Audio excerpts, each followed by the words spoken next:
Thank you very much for coming, Oh, by the way. A lot of fun.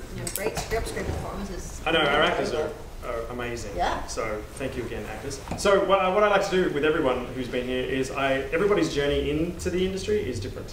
And yours is, what is yours? I presume. Yeah, no, you go. So I was a theater major in college, focused on playwriting, did some work in theaters out of school, learned that it's very difficult to make a living as a playwright. At the same time, I was playing a lot of video games, and I'd always been interested in technology, interested in computer games, so I took a left turn into technology and worked in the computer game industry for 10 years. So I worked for Microsoft, I worked for Electronic Arts. Doing what? Doing literal like world coding? building. I was a game designer and writer, so I've taken programming classes, but I'm more the person who writes the spec and would have talked to the engineers. But yeah, so I worked in computer games in Silicon Valley for 10 years, and one of the jobs that I had moved me down to LA. So I was working for Yahoo over in Santa Monica at the time. And I applied and got into the Warner Brothers Drama Writers Workshop, which is a great fellowship if you're interested in TV writing. There's one of a handful around town that a lot of the studios and networks have. They're intended to bring new voices into the industry. Sometimes they're diversity. Sometimes they're just looking for people who have other backgrounds to bring them into entertainment. So I got staffed on my first TV job coming out of that, which was the short-lived vampire detective show Moonlight on CBS, which you probably don't saw. Very short-lived. That was also the writer's strike year, so it was a very bumpy year. Like, congratulations, your first show, we're on strike. But it was a great experience, and I've been working in TV, a little bit in features, mostly TV, since then. Mostly in genre. I love sci-fi, action, adventure type stuff. So I've worked on a lot of sci-fi things, and I'm currently working on season 3 of The Handmaid's Tale. I'm a co-executive producer on the show, yeah, so I've been really fortunate. I still love interactive stuff. I've been dabbling a little bit here and there, since then. But that background has been really useful, actually, because like I said, like writing sci-fi and technology-related stories, science stories, and I'm a big nerd, so that's all of a piece there, yeah. So you moved to LA, you were working in design, and so you were still writing this whole time, but then at some point you made a decision to give up a job that was paying money. Yes.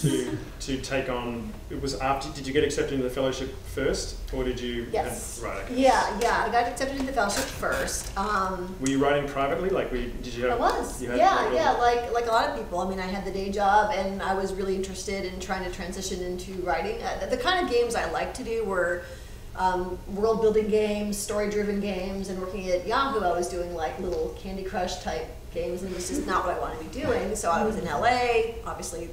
Kind of the heartbeat of the industries here. So I've been working on specs. I would write in the mornings and at night and on the weekends, like people do when they have day jobs. I took classes. I took a class at UCLA Extension, which is another great program, which I definitely recommend. I'm still friends with the people I took that class with, and those of us who stayed in the industry have all kind of moved up together. It's been really cool. That's awesome. So I did a ton of writing, and so when I got into the workshop, I also had like an original pilot and was able to get a manager from that, and then things kind of went on from there. But it was scary. So I gave 2 weeks notice, and I got staffed on my first job. I gave 2 weeks notice, and then a few months later the show was canceled, and I had that thing like, well, what do I do? Do I like see about getting my job back and see how that goes? And I had been very frugal. I basically lived on my savings until the next job came around, but it was months. I mean, and that can be really scary. So my next screenwriting job came some months later, but I used that time to write another spec. I wrote another feature. So that's something as writers we have control over very little. It's a very volatile lifestyle. Your option gets picked up, your show gets canceled, you get fired for lots of different reasons, but you have control over your material. You can always write something new, and that's what I did when I was not working. So we'll get into Handmaid's Tale stuff in a second, but just your process, how did you work on starting and improving and getting to the point where you were accepted into the fellowship and all that? I mean, you obviously, your first script I'm hoping sucked, Oh yeah. so Anyway, like my first script sold and I made $1 million. So how did you go through that sort of process to learn that you needed to learn? Do you know what I mean? Yeah, sure. It's I definitely believe that we all have a lot of terrible scripts in us, and you just got to get those out and start writing the good ones. And really, that's just saying that it takes practice. It takes practice and feedback, and knowing how to take feedback, and being fearless about rewriting, because that can be really scary to like put your stuff out there and get feedback from people, and then have the bravery to dig back in and do the work that needs to get done. So. Like I said, the UCLA extension class was helpful, but things like this, like being in writing groups, trying to develop, a cohort of fellow writers who are kind of at my level, who you don't necessarily need to agree with everything they say, but you kind of get their taste and you feel like they're giving you useful advice. Not too much smoke being blown up, but also not too critical for just the sake of being critical. But getting that feedback from other people is really, really important. I mean, you know that. It's like writing on your own, you can get so far, but every writer, even professional writers at the highest levels, they always have a few people minimum who read their stuff, because you can't get out of your own head once you've generated a script. If it's a mystery, you don't actually know for the reader if it's too easy, if it's too hard, if the emotions are going to land, if all the moments that you want to be have impact, where they have impact, you cannot tell that for yourself. So finding a cohort of people that you can exchange stuff with, just the process of iteration, and knowing when to stop rewriting and move on to the next thing that's a hard calibration. Yeah. Because you can tinker forever. But yeah, I mean, quality feedback and just being fearless about rewriting. Did you have a particular weakness? In your scripts? Or when you're writing in general? Was there something like, I'm not great with dialogue, or I'm not great with story, or I'm not great, like this is the area I need to bolster? I think well, because it came out of playwriting, dialogue was something I really liked. Hopefully. Yeah. But I will say so something that has come later, and certainly on The Handmaid's Tale, is really embracing the visual storytelling. The Handmaid's Tale is a very sparse, very spare show. There's not very many words, so kind of trusting that to happen, and trusting the director and the actors and all the other wonderful cast and crew we have are helping us bring these things to life. Letting the story unfold visually and knowing how to do that took some learning for sure. And I think when on my own stuff, because I like sci-fi, I can get a little bit too in the weeds in terms of details and rules, and knowing when to pull back and what you need actually to for the reader to track it. So if I'm writing a sci-fi thing, I for sure have someone else read it, because they can tell me, oh, I kind of glazed over here, or actually I was confused here, and it makes perfect sense to me, but it doesn't matter to me. It makes sense to the reader. Right. So Handmaid's Tale. So you came off another show. Yes. And got into the first season, and you were supervising producer season 1, right? Because I see your name in the credits. Yeah. So can you walk me through how that happened, and then what the expectations were? I mean, that was based on a book that was very popular, and there was obviously a lot of pressure on it, I suppose. And then it sort of blew up. Yeah. So I had come off a show called The 100 on the CW, which was a lot of fun. A show I really enjoyed working on. But my deal was up, and Bruce Miller, who's the as my boss, he's the creator and showrunner of The Handmaid's Tale. I had actually worked with him off and on before, so he had actually, along with another writer named Jamie Pollia, had hired me years ago on a show called Eureka on the Sci-Fi Channel, which is one of my that was the job I got after not working for 5 months after Moonlight was canceled. Right. So that was a great experience, and then we completely coincidentally, Bruce and I ended up working together on The 100. He was not my boss, but the same person hired both. I was like, oh, it's good to see you again. And he's a great guy. He's been in the business for a long time. He started on ER. That was his first show, ER, which is an amazing show. So I was finished with The 100, and he kind of had been making calls, I learned, to people he'd worked with in the past on a number of various shows, and said, basically, are you available to work on this thing possibly? And I said, yes. That's a call you love to get. yeah, so I went in and met with him and the folks at MGM and got staffed and have been with the show ever since. And so yeah, we were working on the first season. We were just kind of quietly making our show. I mean, it was not out. This is 2016.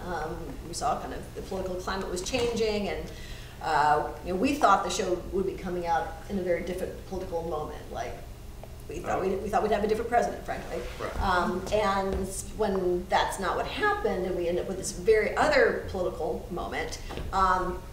That was this weird zeitgeisty thing where the show really kind of took on a life that it might not have so much. I mean, we thought, oh, we'll be this cautionary tale, like, oh, this crazy dystopian world, that could never happen. So suddenly we're a little uncomfortably close to how that stuff could happen. So yeah, so that really colored kind of looking at season 2, and then coming in here to season 3. This isn't really a spoiler, but we were really inspired. Not just by the characters in the story, kind of, June kind of having had enough, but America really looking to make a change, and you have the midterms, and those are really inspiring. You see all these new faces coming into Congress, and things were feeling better. That sense of kind of resistance and rebellion. So that is very much kind of the through line of season 3. And so you have these expectations. Does it change the writer's room when you go into season 2, or like, holy crap, we're now a phenomenon? What do we do now? Do we start blowing things up, or I mean, what do we? Does that shift? You know what I mean? Does it put extra? Yeah, it was weird. I mean, all of us had worked on various things, but like things that were like a little kind of quiet, a little under the radar. It's easily the biggest thing that any of us had worked on, and incredibly grateful for that. But it's weird. You suddenly feel like everyone's looking at you in the way they weren't looking at you in season 1. We also had moved past the main events of the book coming into season 2, which is another layer of pressure. And so what Bruce would always encourage us to remember was that we got the same people that did season 1. So we can do that again, knowing that we'll have additional challenges. But yeah, I mean, and we did not. It's not literally a rip from the headlines show, not yet anyway.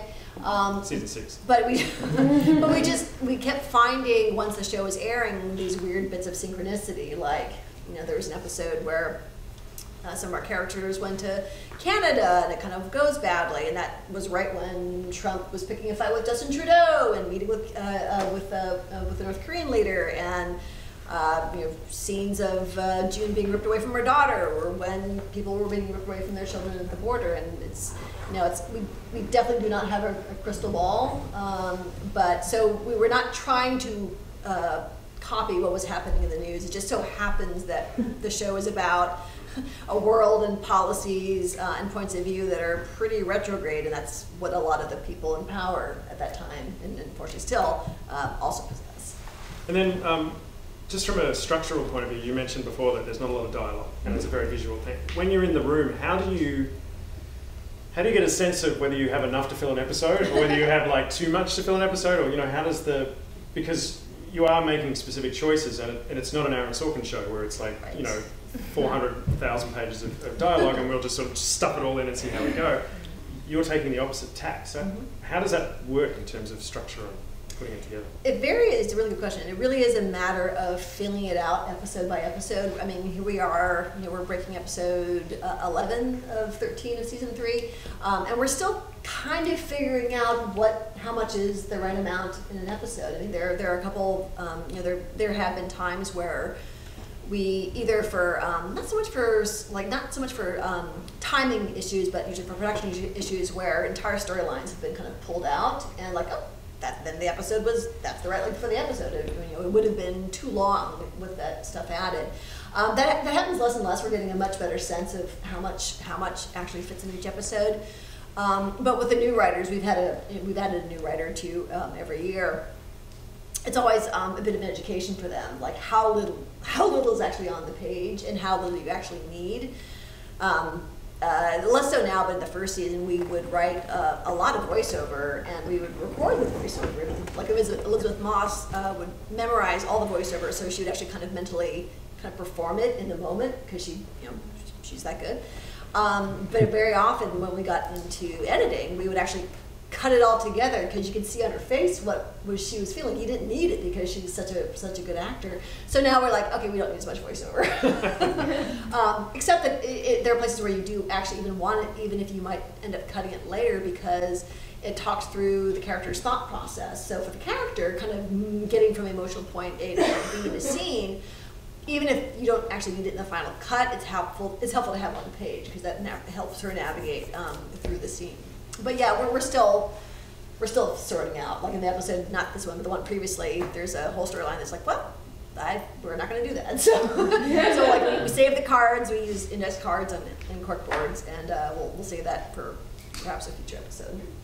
So what have you learned? I mean, because you also, well, I'm going to go back a step. Your position as co-EP now, what does that involve? Can you break that down quickly? Yes. And then we'll move on to questions. Yeah. So yeah, co-EP. If people are familiar with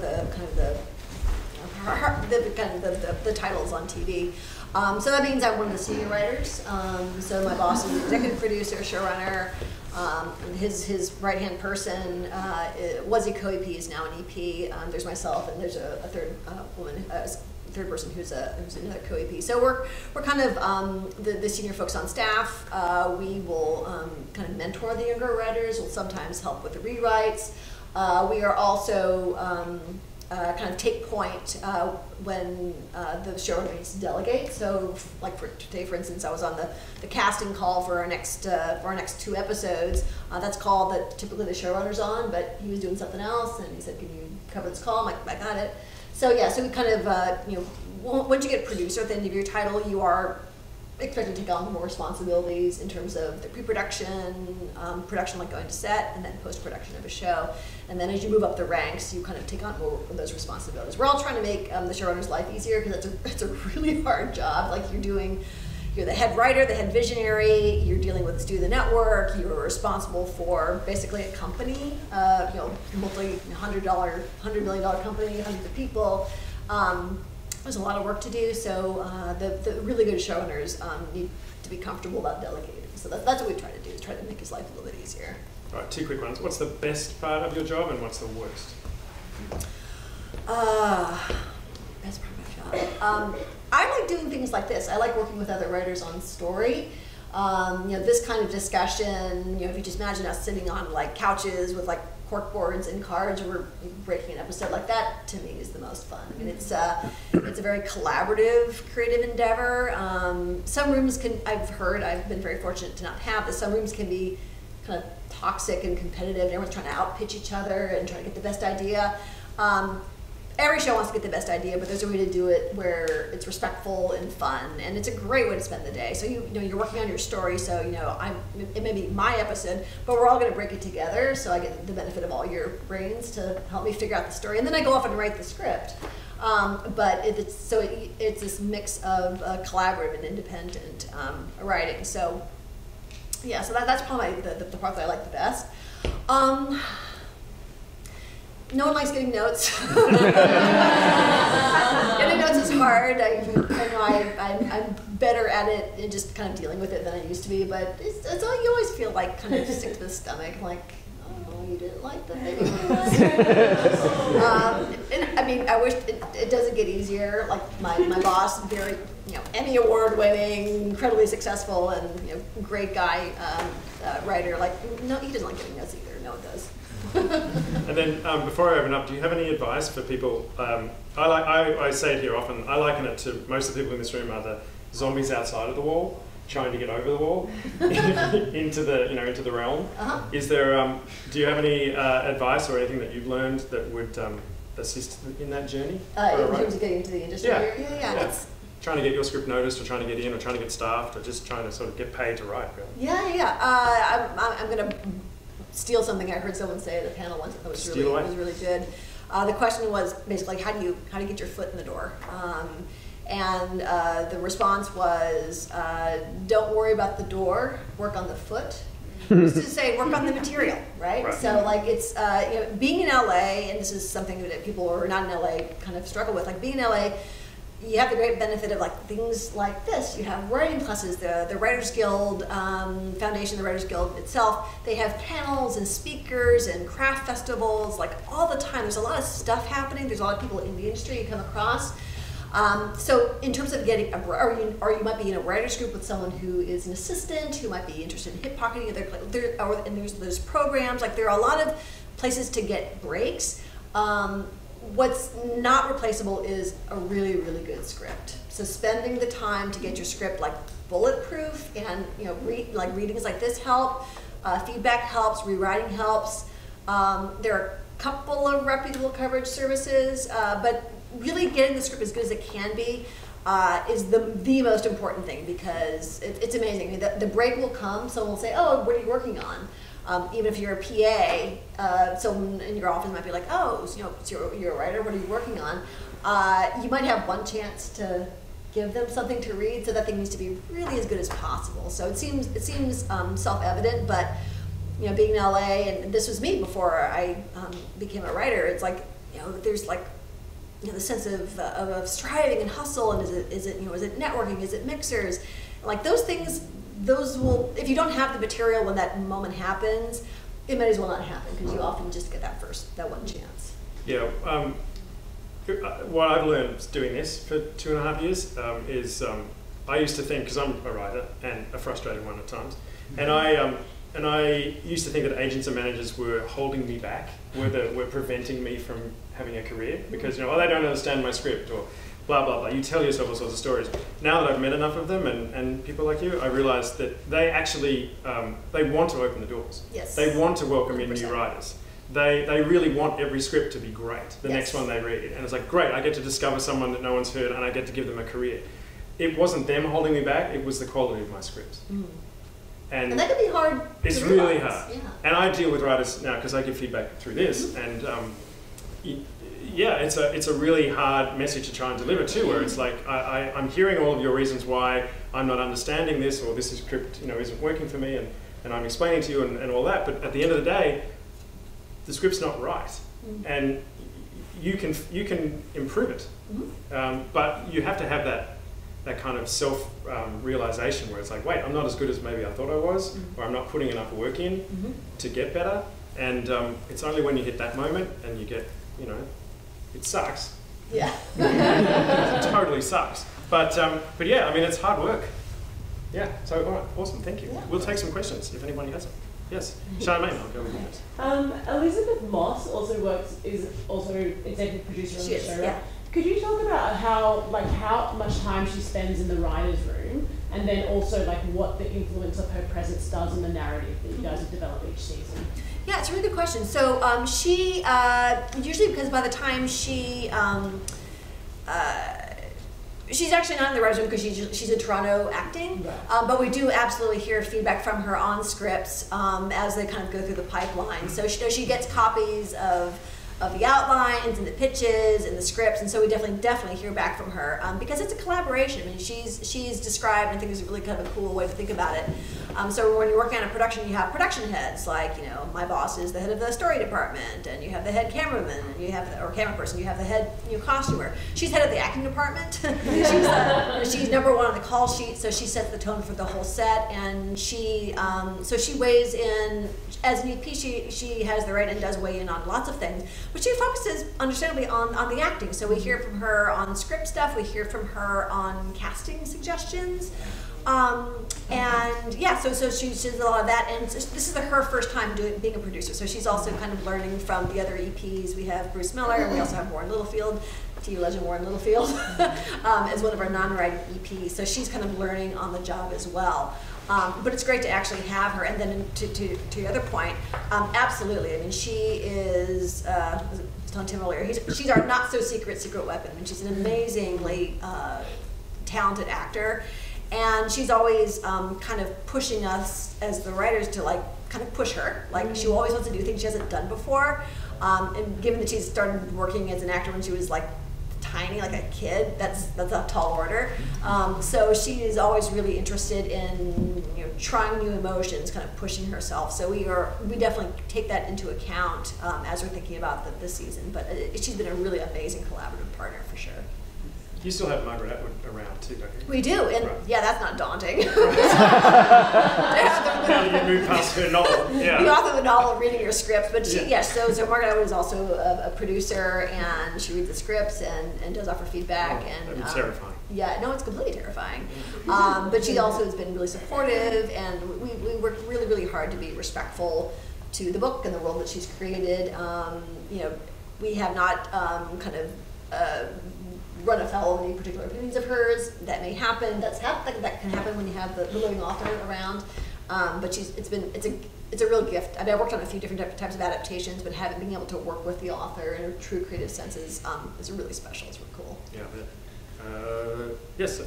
I'm curious if you've thought about how your experience in interactive has given you any unique perspective on like breaking story, or like how to bring an audience through a story. It's just like kind of a different type of medium. I'm just curious. Yeah, it's interesting. I was struck when I started kind of writing professionally and being part of a collaborative group, kind of figuring out stories, that process of figuring out a breaking story or kind of figuring out like, oh, this thing isn't working, how do we make it work? It feels a lot like debugging code, which is to say it feels like problem solving. So I think as human beings, problem solving kind of like tickles a part of the brain that isn't very satisfying to do that. So I think it's part of the reason why I really like it. Is it's narrative problem solving rather than kind of figuring out why this block is blue instead of green or whatnot. The other thing that I was pleased, and I did not know this would be the case, to learn is that.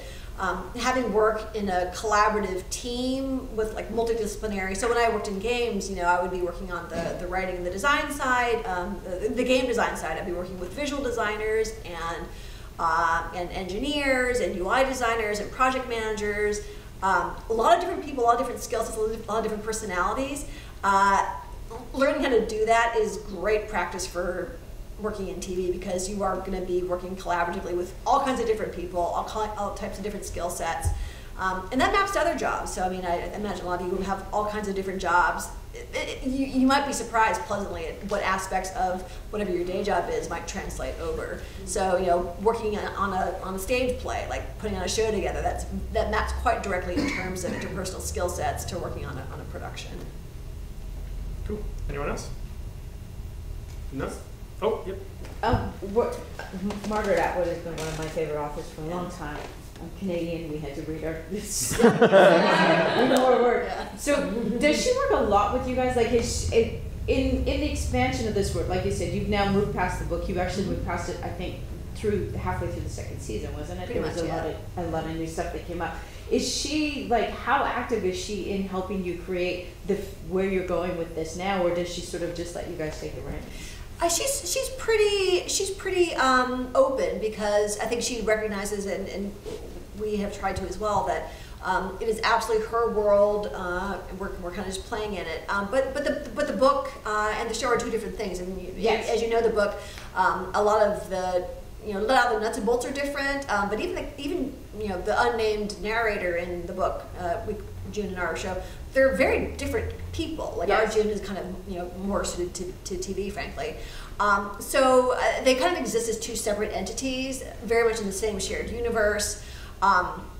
So she's been very open, encouraging, and so when we are doing, like I said, she reads the scripts and such at the beginning of each season. Mm-hmm. Bruce pitches the whole season to her, so she has a sense of what's coming. And she definitely has, and she has the ability to kind of red flag or offer concerns here and there. Again, that hasn't happened yet, knock wood. But she is absolutely within her rights to do that. And again, because we are so respectful and we feel such responsibility to the novel, we would for sure take that very seriously. Okay, but does she work with you guys? Yeah, well, it's sort of remotely. She's 79 now, isn't she? She's older. Yeah, she had lunch with us beginning of season 2, which was amazing. Kind of passed by in a blur because I can't eat my salad because it's. It's mostly email correspondence, email and phone calls. She is based in Toronto. She's also really busy. She has a development slate that I find very envious. I mean, she's working on multiple projects, novels and graphic novels and adaptations, so we don't get as much of our time as we would like. We just can't be selfish that way, but so yeah, it's a email phone call situation. And then, just to make us all feel bad, when you're not doing this, you wrote Pacific Rim Uprising. You're one of the writers on that, right? Yes, one of a few writers. So on are that, you? I mean, I know we could do a whole Q&A on that because that seemed like its own soap opera, given the amount of writers on it. But are you trying to wedge in? Are you still writing spec scripts, or what is your? Yeah. I would love to do more features. I've been really fortunate to be working pretty consistently in TV, which has not left me a ton of time. But yeah, I'm working on the spec feature as we speak. I was working on it today over lunch. So yeah, it's like even any day job, you're still kind of wedging in the writing time when you can, and that's important. You need to, when you're writing on staff, you're writing the show voice, like you're staying really within the boundaries of the show, and that's a great skill, but you also need to leave time and mind space to work on your own stuff. So I'm working on the spec feature. What's the genre? Sci-fi. I guess. Yeah. So I'm interested in doing that as I'm able to, like over hiatuses and whatnot. Yeah, so we'll see what happens. I mean, it's an interesting time for movies right now. I feel like, with Netflix making movies and other kind of the smaller studios kind of making more movies now, things are looking a bit better for features than they used to. For spec features. For spec features or just features in general. But yeah, that's. I would like to get more of that. So you're optimistic that there are places to put a spec script nowadays. Because for a while there it was like, well, they're dead. Unless you write a comic book, I think there is. That being said, people love existing IP. I mean, when people are always like, here's this book that we're interested in, or when my reps will bring me books to consider for adaptation. That being said, my agent said, because I haven't really kind of broken into features yet, he said the thing that works, the best next step for me would be to sell a spec feature, which I was surprised to hear. Because that's a way to kind of get your foot in the door a little bit, and then you're much more likely to be considered for these open writing assignments, which is, I've done that a couple times. Like I've pitched on open writing assignments and did not get the job, and that's very disheartening because it's a lot of work for free. And then someone else gets the job, or they decide not to make the movie after all. So, so you just can't walk in there and say, "Handmaid sale bitches," and then, I mean, you know what I mean? It's like, no. Come on, what do I need to do? No, yeah, wow. If only, right? Yeah. All right. Well, I think it's time to wrap up. Thank you so much for coming.